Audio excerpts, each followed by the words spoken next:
পুলিশে আঘাত করছে, ছুরি নিয়ে যায় ভিতরে যায় আঘাত করে দৌড়ায় গেছে। পরে পিছন পিছন পুলিশ খোঁজাখুঁজি করছে, পরে যায় শুনে যে দিকে ঝাঁপ দিছে। এলাকার লোকবাসী মানে সবাই ধরছে, ঘিরে ধরছে, ধরার পরে ওই কর্নারে গেছে, তো ধরার জন্য গেছে, পায় নাই, আর ওখানে ডুবে গেছে। ওনার কাছে যে ছিল অস্ত্র যেটা ছিল, গান যেটা ছিল, ওটা ওনার কাছ থেকে ছিনিয়ে নেওয়ার চেষ্টা করেছিল। যখনই উনি ওনাকে বাধা দেয়, বাধা দেওয়াতে ওনার হাতে একটা প্রায় 1 হাত মতো একটা ছুরি ছিল, ওটা দিয়ে কয়েক জায়গায় ওনাকে আপনার হলো আহত করেছে, জখম করেছে। এসে থেকে ওই জায়গা হই হই লোকে লোক চৌধুমুরে দর্শক লাইট, তারপর যাই হোক এটি কেউ হোক মাথা মারছে কি না মারছে, যাই হোক তাল পাতালে একটু ডুবে গেছে, ডুবে যাতে মানে নিখোঁজ হয়ে গেছে। ছোটবেলা থেকে আজ পর্যন্ত ক্রিকেট খেলা যে কি জিনিস ও বলতে পারে না, ফুটবল খেলা যে কি জিনিস ও বলতে পারে না। ও শুধু পড়াশোনা, বাড়িতে কম্পিউটার আছে, মোবাইলে এটা সেটা হাবিজাবি এগুলো আর কি ও ধান্দার ভিতরে আছে। প্লাস এখনো বিয়ে শাদী করে নাই, চাকরি বাকরি করার পরে ও বিয়ে শাদী করবে আর কি। তবে ওর ব্যাপারে আপনারা বাড়িতে যা জানতে পারবেন, শুধু আমি একটা গ্যারান্টি দিতে পারবো, 10,000 ছাত্রের মধ্যে ও 1 নম্বর সিরিয়ালে থাকতে হবে। থানা তো আর একজন পুলিশ নয়, পুলিশ তো আরো ছিল, এরা আটক করতো, আটক করে রাখি দিত, তাহলে ও পালে গেল, আর আপনারা ধরলেন না, ঠিক আছে, না ধরিয়ে সকালবেলা আমরা এখন শুনতেছি মারা গেছে। এটা কেমন ধরনের কথা হলো? বললো ডিগিতপুরে মারা গেছে, ডিগিতপুরে মারা যাওয়াটা আশ্চর্যজনক বিষয়। এটা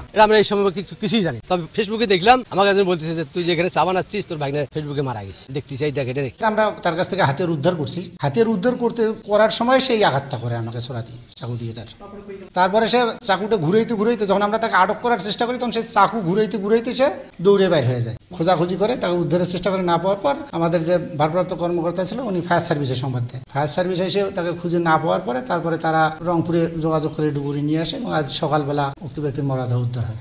আজকে একদমই প্রাথমিক অবস্থায় আছি আমরা, মানে বোঝা যাচ্ছে যে সে তার, আমরা যত এনআইডি কার্ড সংগ্রহ করছি তার বয়স 20-21 বছর। সে একজন চাকরি প্রত্যাশী বা কর্ম জন্য সে চেষ্টা করছিল। তার মধ্যে তার এই প্রথম পর্যায়ে এসে যখন আমাদের ডিউটি অফিসারের কাছে আসে এবং কথা বলে, তার মধ্যে স্বাভাবিক কিছু অসংলগ্ন কথাবার্তা আমরা লক্ষ্য করেছি। পরবর্তীতে কিছুক্ষণের মধ্যে, আধা ঘন্টা 40 মিনিটের মধ্যে সে আবার অস্ত্র নিয়ে, মানে অস্ত্র বলতে আমি বলতে চাচ্ছি যে চাকু নিয়ে এসে প্রবেশ করে থানার মধ্যে। তো এখনো তার মধ্যে কিছুটা অসংলগ্নতা আমরা লক্ষ্য করেছি, কিন্তু টোটাল ঘটনার কি বিষয় এখনো তদন্ত সাপেক্ষ, আমরা এই মুহূর্তে কিছু না বলাটা মানে ভালো।